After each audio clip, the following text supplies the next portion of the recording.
spend money on things that make you happy. How do you develop a good relationship with money? Talk about money with people. What's something that managing finances you wish you knew earlier? Your finances don't define you.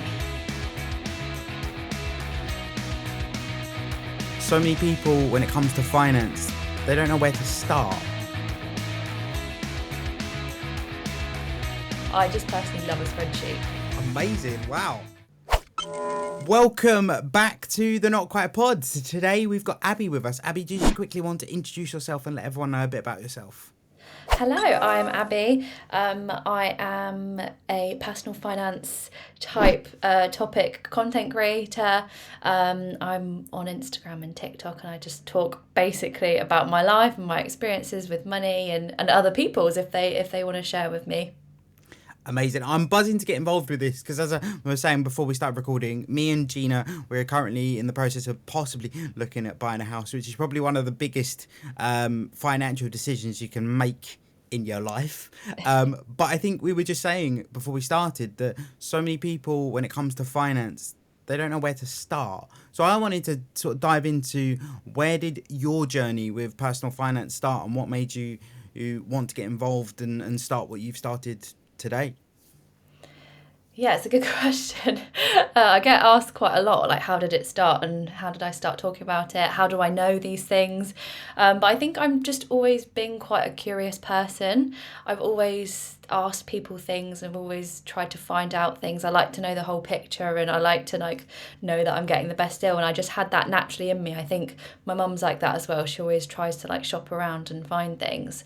So I always had that in me, and people would come to me and they would ask me, oh, how did you find that holiday? How did you find this? Or how did you afford that? Or, how much was that? And how have you managed that, basically? Or how do I find the cheapest, X, whatever it is that they're wanting to. Just people always would come to me, friends, colleagues, if we're chatting at work or even family, just to ask me. And I actually started initially posting travel content, and it ended up that I just gravitated towards talking about how much things cost and how you find the best deal. So I just fell into it, really. But in terms of me sort of being a bit more savvy and liking to budget, it did come quite naturally. It's weird, isn't it? I think it all does come from what your parents setup is, Yeah. and how involved they are with it, because if you saw the inside of my brain, it's like a giant spreadsheet. And people look at my partner knows how my brain works when it comes to budgeting now, but if I try and explain it to people, they're like, what? And I'm like, it's just it makes sense to me. But you just got to find a system that works for you. But I think there is so much of it down to what sort of situation you grew up in as to where you sort of lean to. As I was saying before, the only reason I lean more on the side of sort of personal finance and knowing a bit more is purely because it's what my mum does for a living. But I think that has such a big impact, because we were saying before we started that schools don't teach it properly. It's always, do you want to study business? And it's well, yes, that's great if you do want to go down that route. Personal finance is something that affects everyone. Why aren't we opening that conversation earlier?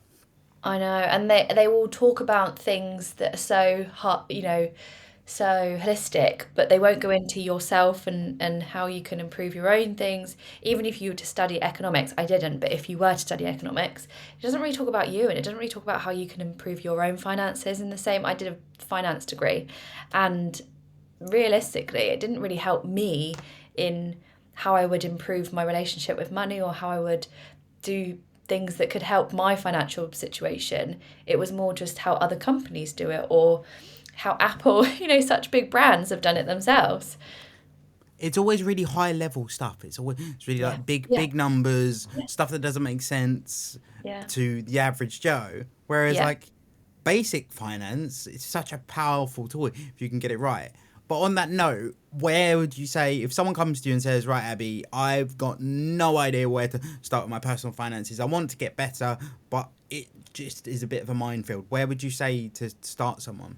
It is definitely a minefield. I get that myself. Even, when I'm talking about there's so much that you can talk about, I'm like, well, what do I talk about on this day? Because there's just so much that you could talk about, and then you open a can of worms. But I would say the first place to start is to track your spending. Know exactly what you have coming in and out, and you can do that anyway. You could do it on a notes app on your phone.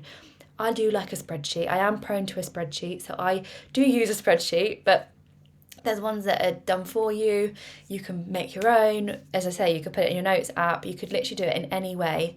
People even like Notion. You could do it on a Notion Mm. template if that's how you're able to do it. But just to know exactly what you've got coming in and also what you've got coming out is really, really useful. And then you can start to play around with budgeting, maybe seeing like, oh, I spent £500 on this month. Can I see if I can bring that down, and can I do that a bit more consistently? You don't have to go all in. You can do it slowly, and you can take bite-sized chunks, maybe focus on one area of your spending. If you're spending lots on clothes, can you focus on that area just for this month? See how it goes, see how you feel about it, and just basically think about it a bit more and even talk about it if you feel comfortable. And then open a savings account. This is something that I've always had savings account, but I didn't really focus on having a high interest savings account. So just having one that can give you interest probably every month is the best way. So that anything you are saving by doing that budgeting, you're then getting more money back on. I think as well on that note of like interest rates, I think the other thing that happens is people hear things like what's going on with the budget and Yeah. what the Bank of England is doing, and they start again it gets wrapped up in that jargon thing of big scary words. And I think it's just about looking at look, the situation is what it is when it comes to interest. Try and get the best deal you can, and then I think the bit I would add on is figure out how your money brain works. Is the way I always think. Is like one of the best things that Yeah. actually that happened for me was they started doing like a lot of banks started doing like money pots. So I love dividing up my money so I know where I'm at with each budget. Something like that might work for you, and it's finding those little things like you said about spreadsheets. A lot of digital banks now allow you to track your spending a lot better on their app. So it's also utilizing that and because a lot of the time it's like, oh, I don't want to sit down do a big spreadsheet because I'm admittedly being dyslexic. Stick a big spreadsheet in front of me, you might as well just it's not going to go in. Whereas anything like where I have to physically move stuff around, it sticks in your brain. And I think building those saving routines Yeah. as well would be something else I would say is like look at dividing it as soon as your wages land in your account is the bit I would add on to that as well. Yeah, I've played around with sort of different savings, and I actually never really got into, they're often called sinking funds, but having the little pots for each thing, because I even found that overwhelming. Like I had all these different savings pots, and I wanted to just have one thing that I knew all my savings are here. But this year I'm consciously trying to have sort of sinking funds or saving pots, however, whatever you want to call them, to try and give myself a sort of, I'm saving for this or I'm saving for Yeah. that, to try and segment it a little bit more. Um, and if your brain works naturally that way, then definitely go for Yeah. that. I mean, if you look at to give you people a visual example, I often do like if I'm saving for a trip, I will create a pot that's called that Yeah. trip, Yeah, yeah, and then yeah. I have a target number in my head of going, okay, I need to hit this number. I will just keep saving in that account till I hit Yeah. that number, and then it's the same. Like if I know a bill's coming out roughly, I will go, okay, I'm gonna put a name for this bill and then put it in here, just so I know that the money that's in my active account is mine. Like I haven't Yeah. got it's not allocated to something. It's I can do whatever with it, and that's the way I kind of work it. But then, as I say, I have a very convoluted way of managing my money. But it's again working out what works for you, and Yeah. I think, as you say, it's that whole thing of don't overthink it. And I think you hit the nail on the head there. It's just find a system and try it out and see what Yeah. works. And there's nothing wrong in you changing your system and No. starting tracking it with a bank and then changing to using a spreadsheet. Or I've gone through so many different things that I've tried out and things that haven't worked for me. Some of them will like group them all, some spreadsheets will group them all in one, and I just really struggled because I couldn't keep on top of what I'd added and what I hadn't added.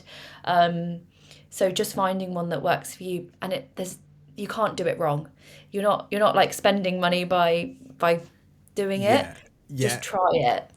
And the other thing I think I would add, I was just thinking, also what you often see with people saving and like trying to get better with their money, they go one or two extremes. So it's either like, oh, they won't spend anything or they spend Yeah. everything.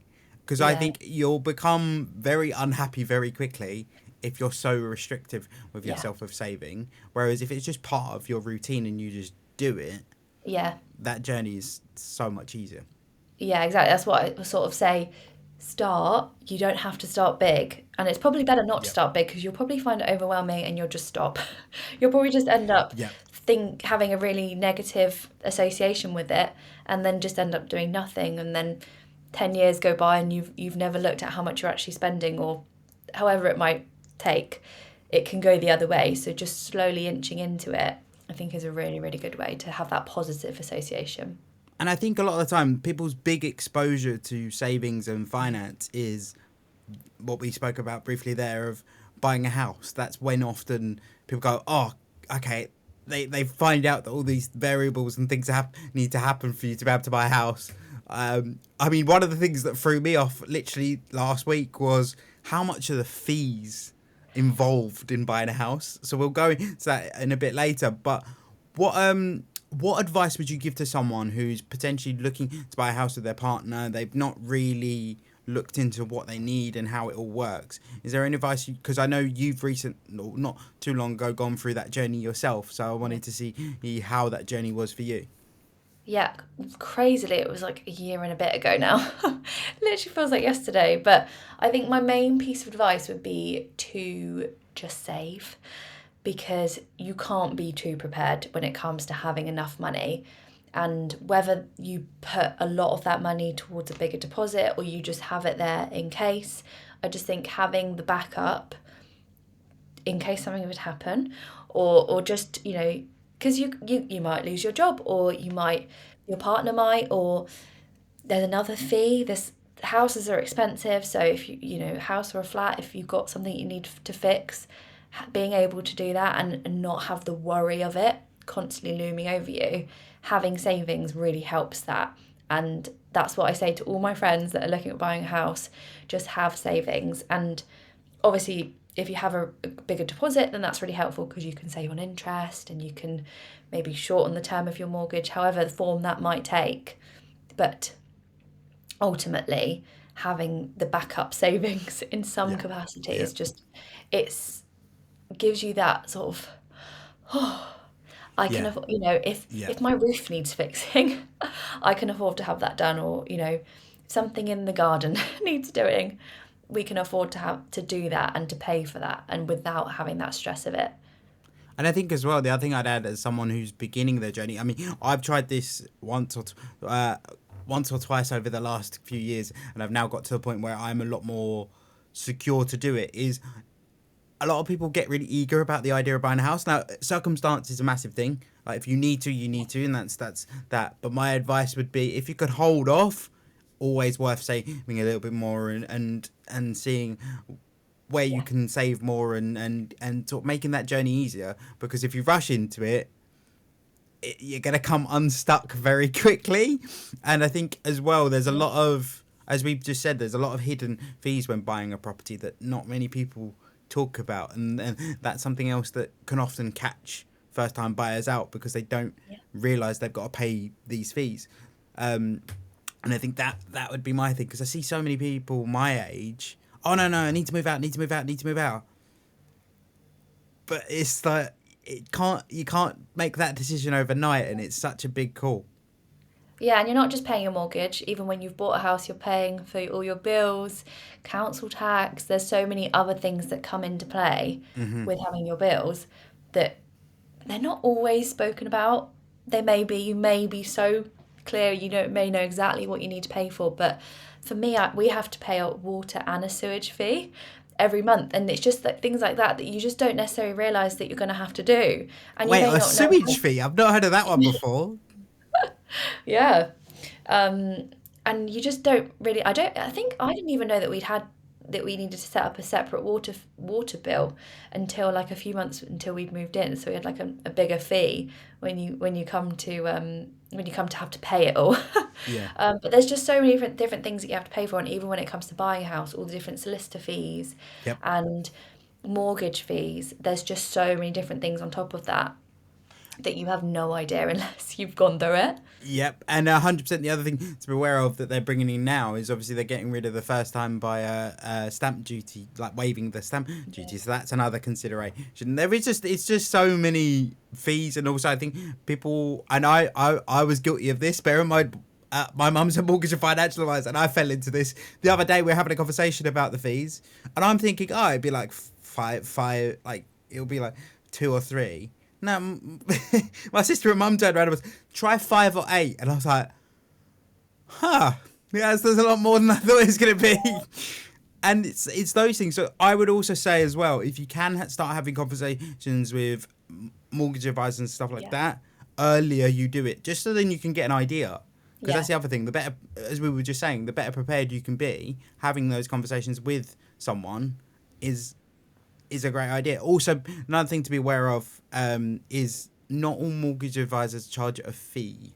Yes. So just be mindful of that one, because often people can get caught out by that one. But what about? So I want to know more about your journey with buying and how, because not only there's the buying process, but then there comes the budgeting process. Right, you bought the house. Now, as you just said, you've got so many bills going on. How did you start looking at that? Because I think that's when people can become overwhelmed, because there's so many now new bills coming in, new things to consider. What was your starting point when you moved out? So I obviously am a spreadsheet person. So I literally had a spreadsheet and I wrote down all the different fees that there would be, and I like went all these different comparison sites to look at how much we could expect. I over planned for everything. Guilty. So I absolutely just did this really. Yep. I absolutely did in that scenario. So I basically went through, and I was so conscious that we needed to be able to afford to spend and still afford to still afford to buy and still afford to be able to live our lives. So I like worked out how much everything would be every single month, every year, which was the best way to do it, where was the best way to like find the cheapest deal. I like over planned everything, but I knew exactly what our bills were going to be pretty much before we'd even moved out. So, which is overkill, I know. But I would do the same. I'm literally listening to you going, that's totally me. But it just took the stress away because we knew exactly how much we'd be spending. And Yeah. then I sort of looked at that and I was like, right, we probably need to have, so say, I don't know exactly what I was earning at the time, but say I earned £2,000 take home, or probably didn't have worked. Oh yeah, take home. I would say, right, I can spend up to £1,000 on my bills and things that I need to pay for. And did the same for my boyfriend. So we basically just made sure that we could definitely afford to buy before we bought, by just looking at all those fees and all those different bills and things. I completely agree, because I think the other thing I see a lot of people do when they buy houses, particularly first-time buyers, is they get overexcited. Yeah. So their mortgage advisor or whoever that has said, oh, you can borrow this much and means you can buy a house worth this. And they've seen that as a target. So they've got to pay. But then the more your mortgage is, obviously the more your bills go. And as you said, me and my partner are in the same situation of there's no point in buying a house and not being able to then do anything apart from sit in said house. Because you'd go mad. Yeah, exactly. And you know, people can buy renovation projects and they don't necessarily have the money to do it up or to do the basics. And it's just everything's so expensive when it comes to buying, you know, not even just buying a house, but doing up a house. Like even the room we're sat in probably cost quite a lot of money just to do really, really small things. And we thought we were buying a house that wouldn't need much doing, but things just crop up, and just even like household items just cost so much. And my favourite thing to think about is when you're a first-time buyer, and it's worth putting together a spreadsheet so you know what your need to haves are. It's things like knives and forks. You got to go out and buy knives and forks. Yeah, we were so fortunate that well, not unfortunate. My grandpa had passed away, so we were able to get a lot from him, Yeah. or from his house. And then my grandma was like saving things, sort of as she went. She like gave me this like three massive boxes of like glasses and plates and knives and forks that she'd saved up, just ready for when I eventually bought. But still, it's just like all the extra things like cleaning Yeah. products and plant pots and a toilet roll holder and a kitchen roll holder and drawer Yeah. separators. There's just so Completely, much. and I think that's where I think spreadsheets can Yeah. come in. But then also, I think there's also an element of, to try and not scare someone with it, of having that flexibility to buy and Yeah. do what you want. Also means you can do it how you want. Yeah. Like, do Yeah. you want to know one of the most ridiculous things that I'm excited to do? I'm a tech head, so the idea of being able to turn the majority of my house into a smart home is like, put me in a kid. It's like a kid in the sweet shop.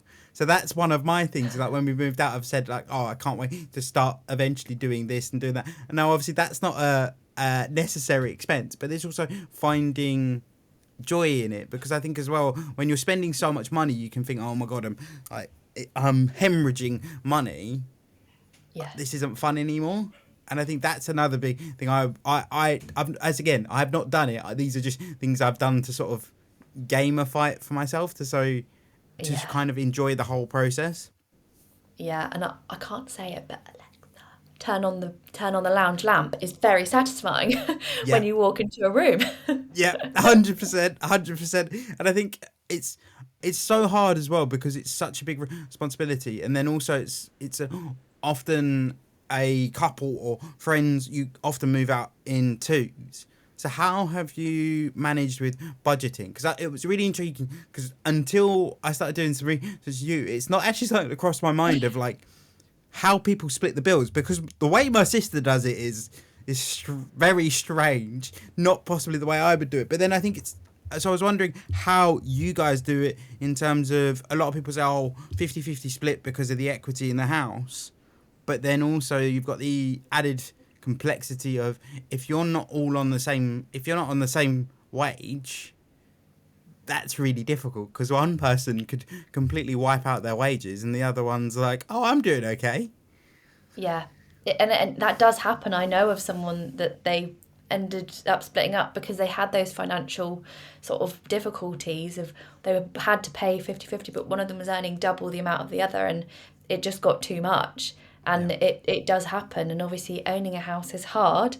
So if you can ease the burden financially, it does make it a lot easier. So it's a little bit controversial how we split our bills, which I didn't really think until I sort of posted about it and spoke to people about it. But there's obviously some very strong opinions with, you know, the men should pay everything, which I have had comments on, or it should be exactly 50-50. But we actually do it based on our salaries. So Yep. say one of us earns, I'm trying to work out how I would do it, like just a random number. So essentially, say one of us earned £100,000 and one of Yep. us earned £50,000. That's not how it is at all. But say that was the Yeah. scenario, Yeah. then the person earning more would pay double the amount of the person earning less. But we basically did it so that I worked out how much our total bills would be, and I worked out a percentage split. Yep. So we each pay a percentage of the total bills, and the Yep. percentage was based on our salaries. And to be honest, it works really well for us because we're both able to afford things. But the reason that we did it was because we don't just see contributions to the house as financial. Yep. It's also what you're doing around the house and the mental load that you're taking on. Yep. So currently I do pay less, a little bit less towards the bills. I think I maybe used to pay a little bit more less, but I do more around the house. I'm at home more, Yep. and that is obviously our circumstance. So it is unique, and not everyone is in that situation. But I do more around the house. I don't do everything. Yeah. Yeah. And a lot of people will say, oh, well, your boyfriend doesn't want to do anything. His dream would be for me to earn everything and for him to be a housewife. He would love being a housewife. Obviously, I can't say housewife, like Yeah. that's not Yeah. in the right Yeah. context. But His dream would be to do all the housework and for just me to pay all the bills. Honestly, he would love that. Love to be a stay-at-home dad. I love that though, because controversial, and it's going to make me sound like, oh, mine and Gina's relationship's perfect. I'm like, 100%, we don't have, it's not perfect. But the other thing I've never understood is I always view it when someone's in a long-term relationship, which I imagine when you're buying a house, you are, whether you're married, long-term relationship, whatever. I view it as a team effort. So I'm Yeah. like, no, we're just a team. So like, if a building's paying, as long as we pay it, Yeah. it realistically doesn't matter. Like, Yeah, no, exactly. A lot of people just put all their money into one pot, which I didn't really realise until, yeah, I just started getting see, comments on it. I get that, but then there comes the question of like when birthdays and that come around, and Yeah, it's always nice to have someone like your own money that you can do as you wish to. But yeah, I never understood it because I'm like, we both bought this house together, yeah, therefore we've just got to make sure everything's covered. If we cover it in a way that works for us, great. yeah. Like it's yeah, I just can't wrap I my head around know. it because I'm like, if Gina turns around to me like, oh, I've been let go, I'm Yeah, not going to be like, oh no, you still got to pay the yeah, same amount. yeah. It And it doesn't gives you a work. bit of the flexibility as well, because if you do want to make a career change, Yeah, I actually had some family members that I think that sort of instilled it in my mind a little bit more, and they moved abroad and they obviously were completely new to their careers. So for 6 months, one of them was building up their career and the other one was taking on a boring job yeah, that earned more to cover more of the bills so that the other one could build their career. yeah, The other one built their career and then the other one was able to do the same. So yeah, you're a partnership at the end of the day, you're a team, and it's whatever works for you, but having things so that it's fair, I think, is we see yeah, it as fair. yeah, But I think if we were to put all our money in one pot, it would be just not.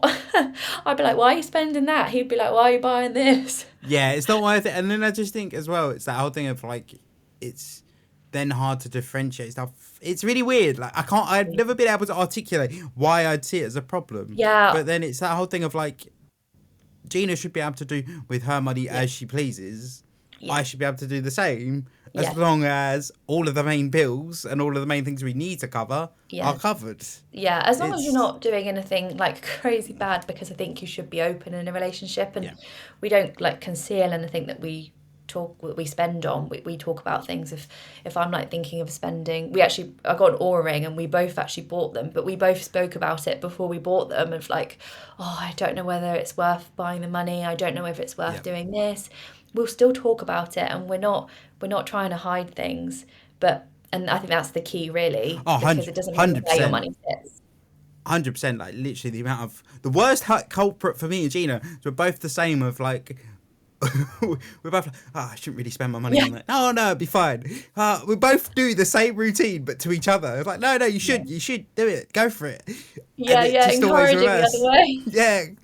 But it's also just, as I say, having those open conversations, like, I know quite a bit about Gina's finances, Yeah, and Gina knows a lot about mine. And also yeah, the other thing as well is that's showing a level of trust, because if you're going to move out, you've got to have that level of trust as yeah. well. You have to. So it's so strange when I see people being secretive about it. I'm like, it is what it is. Like, And I think it stems from them being embarrassed a lot of the time.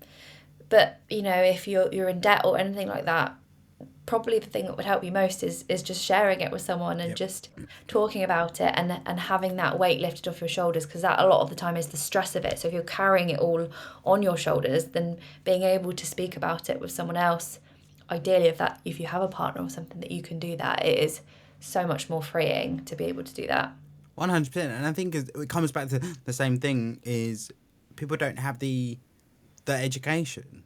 So like No. one of the big things when me and Gina started talking, she's like, "How do you know all this stuff?" And again, it was just because it was what my mum did for a living, so I picked up stuff by osmosis. And then she'd feel guilty, and it's like, no, no, no. There's nothing Oh, to feel guilty about. It's just a thing of like our society isn't built for it. But no. on that note of like feeling bad about how much you earn and how good you are at saving and so on, how much of it do you think is to do with people's relationship with money in terms of how they view money, and yeah, how do you think that plays a role? I think, oh God, so much. I think, the fact that I'm quite open around money, is a big reason why I'm quite savvy with it, because I'm conscious of it, and the fact that I talk about it, it means that I'm not afraid of it, because I'm, well, one, I'm sharing it with other people. Mm-hmm. I'm sharing it with like however many people on the internet. But if I wasn't doing that, I'd still be talking to other people, and I'd just be conscious of it. And I think your relationship, if you're more anxious around it, it can go the other way, and it can go into overspending, or it can go into underspending, and then you feel so restricted in your life. And that's not a good thing No. either. It's having the balance is just so, so important. And I think that does come down to your mindset on it and your perspective on it. If you fear money, a lot of the time you can end up with a poor financial, position, whether it be you're just spending it all, or you're not putting it in the right places. And just having that openness, I personally think, really has helped my relationship with money. Have you helped any friends or family members that have had a bit of a negative or struggling with their relationship with money? Yeah, I don't want to sound big-headed, but I think I naturally like speak about it with friends. I'm Yeah. always talking about it with other people, and I'll always sort of give advice. And just an old colleague that I used to work with, she used to be like, "Oh, I just spend so much on this," and we just spoke about it, and I was just like, "So why do you buy that?" Or what do you want out of that? Like, Yeah. Yeah. why is it? And just getting to the bottom of it. And I think it's just having that conversation. I'm not doing anything that anyone couldn't do, but just my natural like curiosity of asking people questions and not being afraid to do that enables me to have those conversations that other people would be, slightly more afraid to do. I think just having that back and forth, and I'm guilty of it. Like, people will say things to me, and I'm like, yeah, I could have said that to you if it was you in Yeah. that scenario, Yeah. and it goes for everything. Yeah. But having that sort of conversation really, really does help. And I think as well, it's the other thing I always say, it's like be kind to yourself as well. Like Yeah, with anything, whether it's buying a house, whether it's on a fitness journey or whatever that might be, yeah, you're not gonna get there tomorrow. So like, yeah, things are gonna go pear shaped. It's not gonna go quite to plan. It is what it is. You've learnt something new, and yeah, you could, as I say, you can never judge someone for what they don't know because people only know what they know. So yeah. Exactly, and like everything is a learning experience, anything that you go through. I just think that in everything, as you say, like whatever journey you're on, you'll learn something from it, whether it be that you learn not to spend that money on something, or yeah. you learn not to. I'm not massive into investing, but you learn not to invest in that certain thing. You just learn, and you learn to look out for things, and it is, you can't beat yourself up about it. On that note, though, coming back to like the relationship with money, how do you develop a good relationship with a good balance with money in terms of like a good balance of like you're saving well, but you're also not restricting yourself and you're still able to do the things you enjoy doing? I'd say I'm definitely not, probably not there yet. I think that I have a good relationship with money in terms of I know what I'm spending, and I'm happy talking about it, but I'll openly say that I do sometimes get anxiety, around spending money. Not, it's not severe, but it's there, and it definitely does exist for me. I find that I'll buy things that I know I can take back in case I change my mind and realize that I don't want to spend things, and I will spend a long time shopping around for, especially if it's big expense. I find it really, really hard to commit, and I will find every different way that I can to like find a bargain or find a discount code, just everything. Like, even if I was buying something for my old jobs, I would like buy it with a discount code, just out of habit, even if it was like student discount, just to feel like I was getting a deal, because I just have that reluctance to spend money.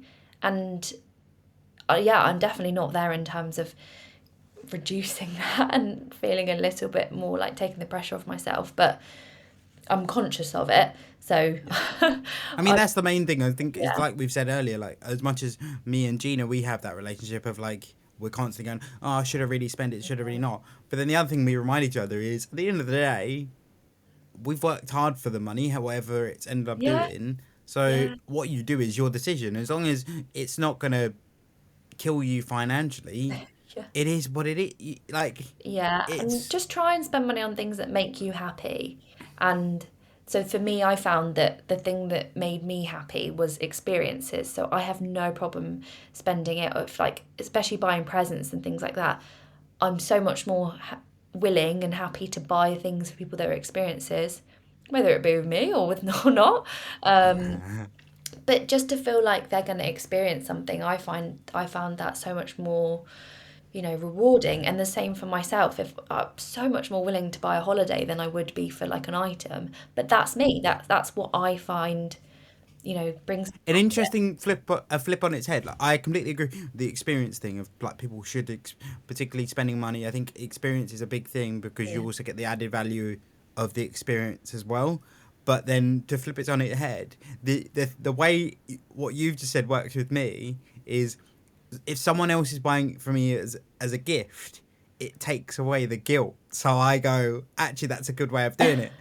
So it's a really weird setup. Yeah. Not that people regularly buy me stuff. I'm thinking more like when we talk of birthdays and Christmases. The materialistic side from my side comes from then I don't feel guilty about buying it myself because someone else has bought it Yeah, for I me. kind of do that. Uh, so like my worst thing is if I need something for my office, I won't buy it myself. I'd rather go to something because it's gonna be completely a practical thing. It's not Yeah. really a oh wow I got this thing, but I know then I don't have to buy it.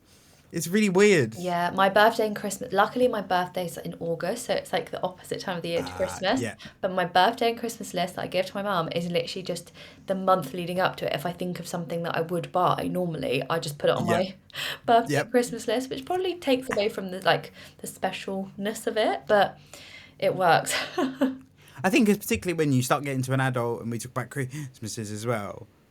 It's Yeah. harder. The whole Christmas thing is we all often ask for practical things. But coming back to experiences, obviously we were chatting before we started recording that your background initially when you started content creating was travel, and obviously you just said there that experiences are really important to you. So, what are some of the best advice you could give to someone that wants to save money on travel? Because I think there's so many creators creating content about it, but also they go really extreme, and also what they achieve isn't achievable day to day. Of like, oh, the amount of people going, oh yeah, I got this flight for Yeah. £22, and I'm like, where, when, how? Yeah, and that's the thing, like you'll find things that are like £9.99 for a flight, but it's at 3 a.m. flying from Yeah, Luton. Whereas like we're quite far away from Stansted and Luton, so or flying from like Manchester, that's on the other side of the yep, country to us. So they're not always practical things. And yes, we could do it, but then we probably would have ended up like traveling, doubling our travel time. So we tend to do as much we can, like luxury-ish, not luxury, but like yep, on the yeah, yeah, four-star level if we can, while still being reasonable price. So in terms of like holidays, I think there's no like right or wrong thing to do in terms of like if you want to do it all inclusive. We've done a cruise, or like Airbnbs, but we tend to just mix it up based on where we're going. So if we were like going to somewhere that was quite remote, we'd probably do an all inclusive, and there is nothing wrong with spending a little bit more because yep, you yep, will yep, enjoy it a bit more. But I'll tend to use Google Flights if I'm finding flights.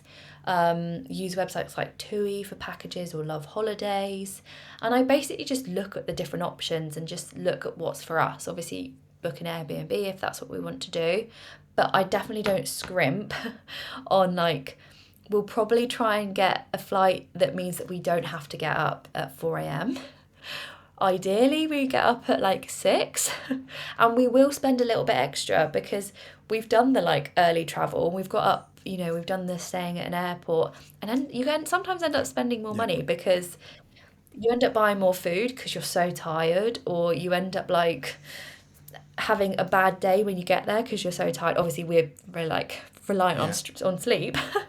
um, but if you are the same, not always going for like the cheapest option ends up Yeah. being cheaper because you can end up spending more money. Like if you're staying at a hotel, sometimes it's better. We're looking at booking a trip at the end of February, and it's probably working out better for us to do half board because then we Yeah. get Yeah. breakfast and dinner, and then it means that we don't spend all the extra money on going out for dinner.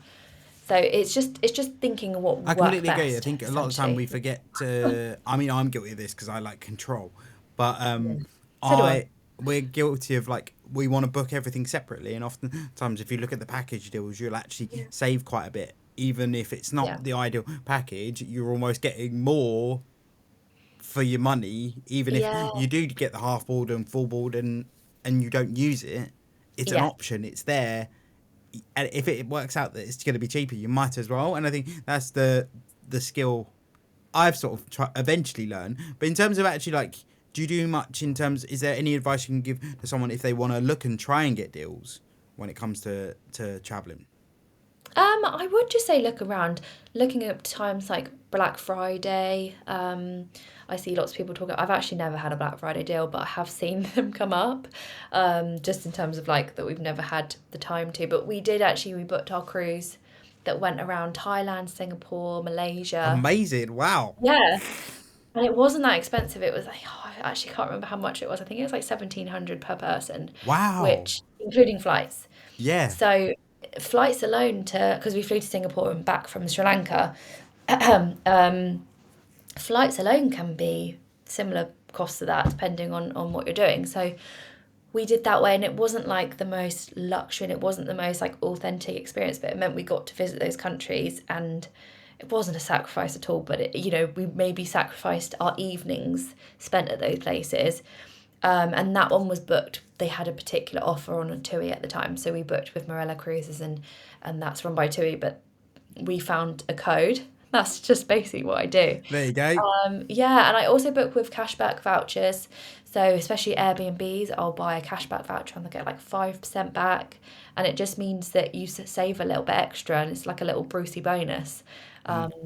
But yeah, my only advice for finding deals is to just shop around and look at like 10 different websites if you want to understand what the price is. My biggest one I've had recently is don't forget to obviously some people have American Express cards. Those are Yeah. less common. But the one that I've really found some success with in terms of getting money back for other stuff is Nectar.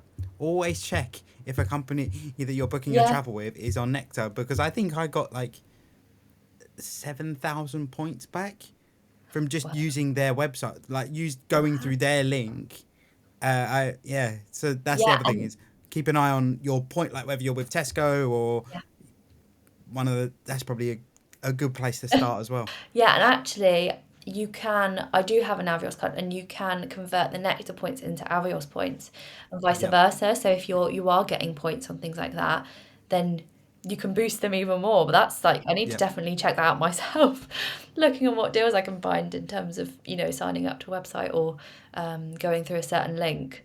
There's just so many. It's definitely worth it. Yeah, Because as we say, like coming back to the house thing, when I think of like Nectar points, it's again shopping and things like that. And those are the little things I think people forget to look at when it comes to finances, because they think, oh, it's just a little bit. But then it all adds up, and it yeah, works in longer term. And I think as well, people expect to find big deals. yeah, And that's where maybe things need to change. But changing topic completely, I wanted to talk to you because it's something that actually has been spoken a lot about in the news with the change of government. Is pensions. Have you done much research into pensions and how that impacts young people? Because I think it's one of those topics where people go, I've got years to do that. I'm like 25. Why do I need to worry about pensions now? yeah. What advice would you give if you have any? So the best piece of advice that I was given when I first started working, literally at 18, was to like max out your pension contributions, whether it be, so I actually worked for a company that put in 6%, and then you could put in up to 6% that they would match. So I put in the 6% and I got 18% straight away, and that's of my salary. And then I could put as much as I wanted on top of that.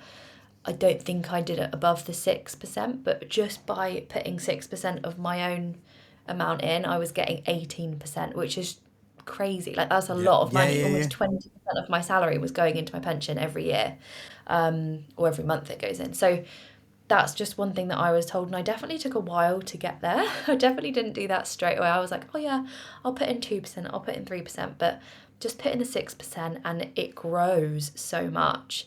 And then the other thing is, if you're not working for an employer, you can open a SIP. I'm not an expert, and this is on my own to-do list of things that I need to look into because I've just gone self-employed, but you can open a investment pension. I can't remember what the other Yeah, P I stands for. can't. I know what it is. I can't remember what they're called. Yeah, I Yeah, but it's definitely. basically where you have your own pension and you Yeah, you run it. And I'm pretty sure there are ones that you can manage yourself, so you're choosing what you're invested in, or you can do ones that they'll choose what you're invested in and how much you're putting into each pot, but and they'll manage your portfolio for you. And it means that you're not having to worry too much about investing if you're like me and find it really overwhelming, but it's still ticking along and it will still grow. um, and it's just crazy the amount that yeah, it yeah. grows. I think the thing that made me think about it is that particularly with the UK government just removed the winter fuel allowance for pensioners. And that was where I went, okay, yeah, this is where we need to start looking at people, because people, I think, rely on the state pension. And I think that's where I Yeah. want to go to my friends, like, no, you need to sort this out now because it will make your Yeah. life easier. Yeah, and I've seen that sort of like with family members and things. You can't necessarily rely on it, and it's good to make sure that you're still contributing to national insurance, so that you're still making your national insurance contributions. Yeah, Obviously, if you're employed, you don't have a choice, but yeah, if you're having a break or something, just making sure, because I think it's 40 years that you have to contribute to national insurance to be able to qualify for state pension. So just being aware of it and realizing that you do need to contribute, if you're even if you're going traveling for however long, or you're going self-employed, just making sure that you are still doing that. But on top of that, it's not a large amount of money, and it will depend on how much the government has at the time. So you just can't rely on it. So being able to build your own, it's like having a savings pot, a pension, yeah, basically. yeah. But it just Yeah. grows Yeah. I mean, the because biggest you're thing I would investing it. say is like start it early, because then the journey's Yeah, easier. If you start it late, then it's going to be a lot harder. Whereas even if you do a little bit and yeah, often, it's going to be a lot better now. But I think, particularly in the state that the UK's in at the moment, it's more important than ever to sort of make sure that you're. It's hard because I do understand the idea of like, oh, but like the whole theory of anything could happen. I could get hit by a bus tomorrow, and then I've put all this money away for what? And you get that, but then there's also the flip side of you could also live to your 102. Then what you gonna do? yeah, exactly. So there's no right or wrong really, but I think, yeah, just starting young, and I did, admittedly, like I obviously started working full time from 18, but if you're going to uni or anything and you're starting a graduate job, it's really good to start then and there.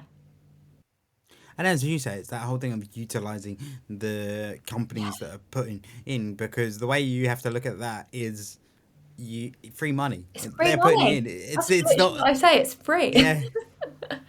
And the other thing to consider, for anyone that is the higher on one of the higher tax brackets, is it does reduce your Yeah. tax that you pay, because it's Yeah, so deducted for a lot of, from pre-tax, isn't yeah. it? Yeah, for most employer ones, or all employer, they'll put into it before they pay you. So they'll take that money out and then you'll pay tax. The same for other sort of perks and schemes that you may have. Some companies offer health insurance that you could pay for, or dental insurance, but obviously your pension, it takes it out. So Yeah. it means you're paying a bit less in tax and you're going to be able to keep that money. Which is always worth doing, and say it's make the most of it as well, because it's an option Yeah. that's there. Yeah. Change again, moving to sort of more day to day stuff. Is there any apps or anything that you'd recommend people using that are starting to begin their personal finance journeys, or just ones that you think actually not many people know about these, and this is actually a really good thing to use? So lots of people use different apps and things, and I don't think there's anything wrong with using apps. But I personally found that where I was spending on different cards and different, I was spending on a credit card so I could get my credit score up. I was spending on a current account. I personally found it really hard to keep track. And it's not a tool, but like a bit of advice is just to track that in one place. One of my banks that I had did track everything that I was spending, but it wouldn't be the full picture because it didn't include all my banks. And you can merge them, but I think a lot of them you have to pay for. And you might as well just do it yourself if you can Yeah. save yourself even £10, £15 a month. I don't know exactly how much they are, but even if you can, if there's a tool that does that, I don't know about it. I think there is one called Snoop where you can do that. I don't know if that's free or you have to pay for it, but it will compare all of your spending. Um, I'm not on it. I just personally love a spreadsheet, but definitely check them out if you think it will be useful for you. But in terms of like a tool, just spreadsheets I found really useful. It's so boring, but you can find other things like different dashboards that you can find online for free, and you'll still have to put in manually, but just shop around for I what you think the can other find. thing as well That's is just my advice to everything: shop around. I think my thing I would say is if spreadsheets, if you're right, spreadsheets probably the easiest way to track because people are often moving around and use different cards and so on. But my advice would be if you're going to do that, do it on a like a Google Sheets. So then you've got the capability to update it on your phone should Yeah. you want to then, because I'm one of them people that if it's fresh in my head and I do it then and there, I'll do it. Otherwise, good luck. Yeah, so I'm one of those people that can't do it then and there, and I'll do it a week later. Fair enough.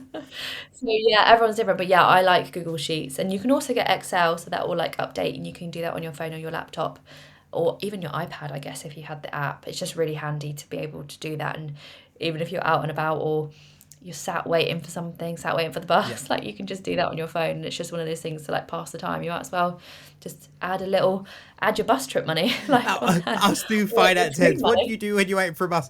I update my spreadsheets. Yeah, yeah, pretty much. That would absolutely be something that I would do. On that note, though, you're talking about habits. What's one habit that's made a big impact on your journey when it comes to finances? Like, what's one habit that you've changed that has had a big impact? So I'd say that it's something that I have always done, but I think I've improved and like made a conscious effort is just to talk about money with people. And I think it can be such a taboo topic.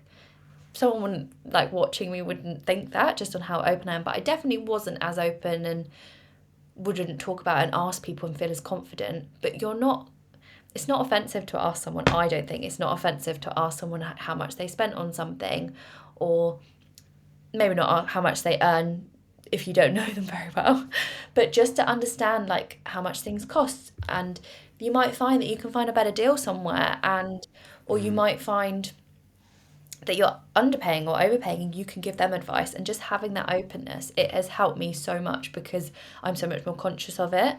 And just to like know how much things cost means that you're not going to like be faced with these crazy things, if just even things like applying for planning permission. I was talking to my neighbour and I was asking them how much it cost them to apply for planning permission. I never would have known how much it would have been, because you just don't know if you've not done it. Again, you don't Yeah, know things yeah. you don't know. But we were just chatting about it, and I was like, "Oh, how much was it to put in the application?" And they said a few £100, and I just wouldn't have known how much it would have been. But now I know. So it just means that you can find things out, and it doesn't have to be something massive. It can just be like, how much is your lunch, or like how much do you spend Yeah, on your weekly shops?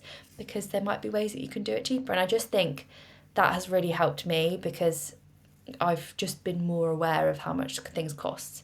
And I obviously did that quite a while ago, but it's sort of a habit that I've brought with me for the last few years, and being a home owner as I well. think it's a really good one because actually the thing I often think is like we've spoken a lot about moving house, and a lot of people will go on Google and go, what is the average house spend of a 3 bedroom house, and you'll Yeah, get such a big variation. And yeah, you don't actually know, whereas you're probably better off going, who do you know that lives in a similar yeah, sized house, and asking them, hi Dave, yeah, how much are your monthly bills? They don't have to tell you, oh, it's £364 and 52 pence. Like, it yeah, just has to be a ballpark figure, but you'll get a much better sort of idea of what is real world's going to be, because yeah. Google and Gemini can often spit out wonderful wonderful averages, and you're like, where's that Yeah. come from? Yeah, exactly. And even we were just talking about doing a bathroom renovation. I was asking my boyfriend's dad, like, how much is that? And I was talking to a plumber, and I was like, and how much does that cost? And oh, what do you need to do that? And just having that curiosity and just not being afraid to ask, like, how much that cost. And the same goes for the other way. If you're, you know, applying to a job, just asking the question on how much they're paying, or how much that's gonna be, and how much you can charge, and things like that, and not being afraid to just talk about money. It is. It's such a thing that people get really funny talking about. But then I Yeah, think it always depends on what your relationship with money is as well. yeah, Because I think the interesting thing I just thought now is I wonder if it's that young people are wary of talking about money because they think because they're on the beginning. I say this as a 25-year-old, so feel free in the comments to tell me to shut up. But I do wonder if it's like a because you're 18 fresh out of school and you earn less, you don't want to turn around to Dave, your uncle, going, by the way, I only earn 15 grand a year or whatever that number is. When actually, like, it's just you're the beginning of your career. Yes, you're yeah. not going to be earning shed loads. Like, Yeah, I have absolutely nothing to back this up, but I do think that that is the case, and I think that can so easily be done because there's such a gap between, and if you've got like grandparents that are really well off, a lot of, that generation had set up, and they bought their house for like £2. nothing, like, Yep. yeah, Yep. literally. But it's all proportionate, and Yeah. it might have been that someone got on the property ladder, but just being aware of like the circumstances and how things got there, it just builds a fuller picture. And I think so often people assume how much people are spending on things, and that's one thing that I definitely noticed a difference on. I just assumed that people that had things, had loads of different things basically, Yeah. were really well off, and it just turned out that well, a lot of cases it turned out that they struggle in certain ways, and they actually don't have any money in their savings, or they're in debt, and you Yeah. just assume, but if you don't ask, you're not going to know. Yeah. And obviously, yeah, like not pushing people, but Yeah, just 100%. And that being said, I think that it works the other way. Of like, I wonder yeah, if there's the not a shame because that's not the right word, but a shame with if you earn quite well and someone yes, goes, "How much do you earn?" and you don't want to turn around and be like, "Oh, yeah, I earn like 3 million a year," because yeah, people think, "Okay, that's a big number," but then yeah, it is what it is. The way I always view it is like at the end of the day, if we're talking general PAYE jobs, you sign the contract you signed, you've got the skill set you have. I can't. No one can judge anyone for the job they do because, like, that's the situation they're in, and I think that we also need to move away from that of like yeah, the yeah. There's a lot of job shame out there. Like I've had it. Like my day job. Whenever I look at it on paper, I'm like, all my mates are like marketing execs and doing all this, and I'm like, oh, that's all like fancy stuff and interesting, and then I'm like, oh, I do this, and it's like, oh. So yeah, it's we all fall into it, but I think it's something we need to come away from. yeah. But what is one? Lastly, what's one piece of advice that you wish you financial advice that you wish you knew earlier? So like, what's something that managing finances you wish you knew earlier to start earlier? It actually matches very nice what we just been speaking about, and just to not compare, because everyone is in such a different situation. Someone might have bought a house, but they were given 100 grand to put down a deposit from Mm, their family members, or someone might not have bought a house, but they're having to pay for X, Y, and Z for another family member, or they're having to do this, or they've got certain health problems that means that they can't save, and just not comparing and not thinking. I bought a house quite young. I was 22 or 23. 22. I'm 23 now. Yeah. So that looks amazing, but there have been hardships with it, and there are some regrets that I have, and there are definitely some sort of things that I wish I hadn't done, but someone looking at me would just assume, and they yeah. might compare themselves and think, oh, well, I'm 26 and I haven't bought a house, or yourself, 25. Yeah. you're, Yeah. yeah, and just to say, oh yeah, oh, but Abby's bought a house and she was 23, but I worked since I was 13, and I Yeah. worked full time since 18. But it doesn't necessarily, like, your finances don't define you, Yeah.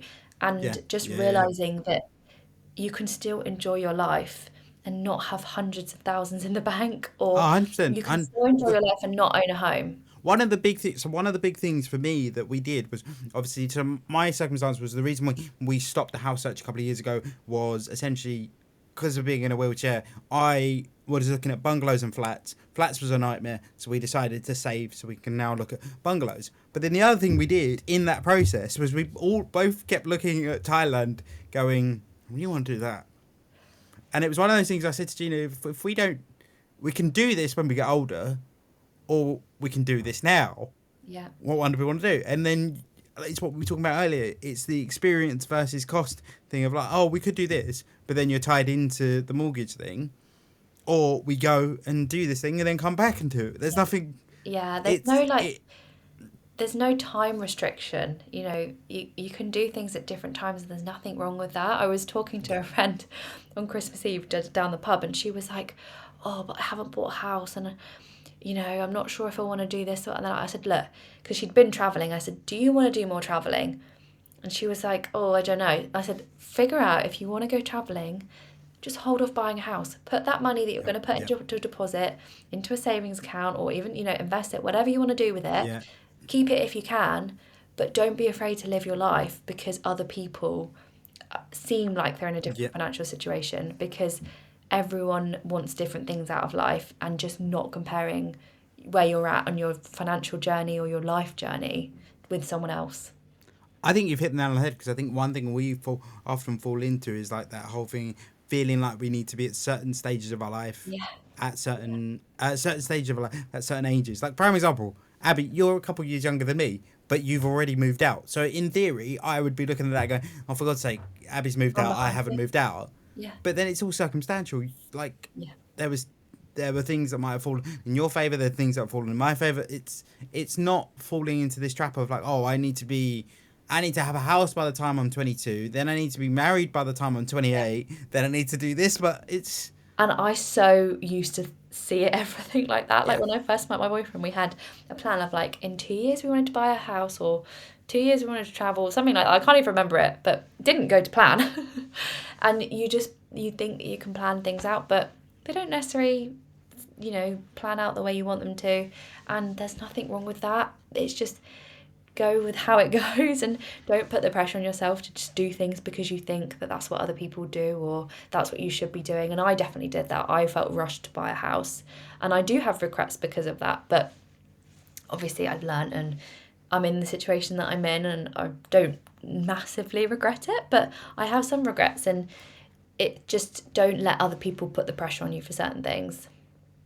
And I think as well, it's allow that to change. I mean, I just gave Yeah. the example Yeah. of like we were set on buying a property, and then we suddenly decided actually no, we want to go to Thailand instead. Yeah, we did similar. We started, I think it was like 2 years before we actually bought, we started talking to a mortgage advisor, and then maybe 6 months after that, we were like, right, we're going to buy a flat. And then we were like, actually, we probably would rather have, a house that we and have a garden, have a garage. My partner's an electrician, so he had his tools and things. Yeah. And we were like, right, we'll wait. And then we ended up waiting about 18 months after that. And there's nothing wrong with waiting. There absolutely isn't.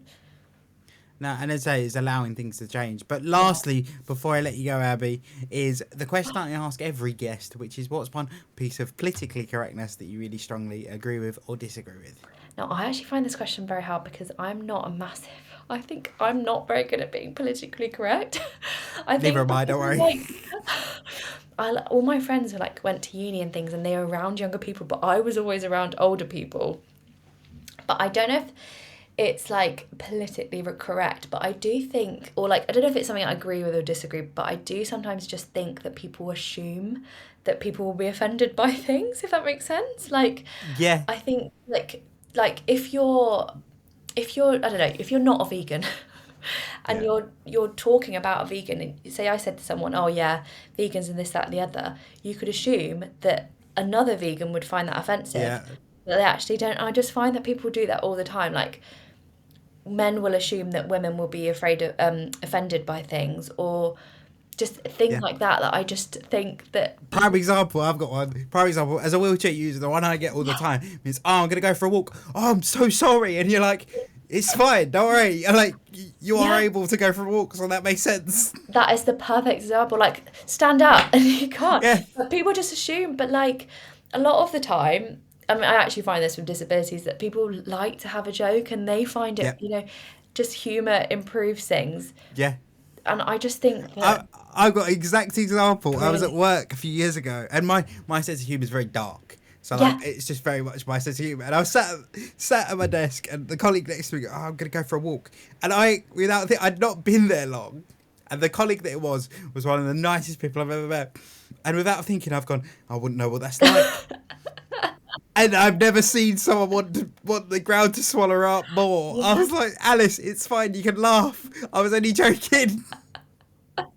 It scares people so much because they just assume that they'll be offended by things. I don't know if that's a politically correct No, thing, but it's but interesting because I think what that comes into is the way, like often the conversation that I have with disability of the assumption is yeah, no matter what you do, someone's going to become offended. And I think that's a really tricky position for society to be in, because then it just becomes an assumption of I'm not going to say this because you might get offended. Whereas yeah, some people might have no issues with it. Like exactly. That's it's that's exactly what I meant. it's really hard. It's really hard because then you get the whole argument of no, but we're being progressive, and it's like we're being progressive, but then also there's like, because I always say about disability, I would much rather teach someone about disability rather than do the whole, which I see all the time, the whole, you're yes, I'm in a wheelchair, Dave. Yes, you can say it. It's allowed. It's fine. And they're like, oh, Yeah, I didn't want to offend you. I'm like, it's a fact. I'm in a yeah, wheelchair. yeah, exactly. And just like not assuming that someone will find something offensive. Oh, you can't say that. But Yeah. like you could make a joke and they probably wouldn't be offended. And yeah, you just Yeah, it's when you catch someone doing it and they've known you for years and they make the joke and everyone's like, "Oh my god, you must be so offended." And I'm like, "No, I'm in the corner dying. I'm absolutely having a great time." yeah. You're finding it the funniest out of everyone. Yeah, Because everyone else is so worried that they can't find it funny. yeah, it's really hard. I think Yeah. society. Yeah, I think that's the only thing. I've never found a perfect solution, because I do agree there's Mm, certain things that we shouldn't be able to do now that yeah. we've done in the past. But then it's that whole thing of happy medium. It's like we were talking about earlier. Too many people go one extreme to the other, Yeah. and actually, if you sit in the middle, you're in quite a good spot. Yeah, I just think like even as like a woman, I think that people will assume that I'll find things offensive, but like I don't, but someone else might, but just assuming, I guess putting someone in a box, you Yeah, know, yeah, you're just assuming that someone would find something offensive because they're X, Y, yeah. Z, like whatever it may be. Yeah, no, you're completely right. I Yeah. think it's really tricky, but it's a really. If we kept talking about it, we'd Yeah. go round and round in circles. But Yeah. I'm gonna thank you so much for coming on, Abby. It's been a Yeah. great conversation. I think as well, a lot of people are gonna learn from it, because it's something we don't speak about enough. Just personal finances in general. But of course, if you do have any questions, guys, I will link all of Abby's stuff below. I'm sure she'll be more than happy to help you guys with any questions. Also, if you do want to ask me for whatever reason, you feel free to ask me also. And thanks again for coming on, Oh, Abby. thanks so much for having me. It's been really fun to chat to you. Awesome. That was perfect.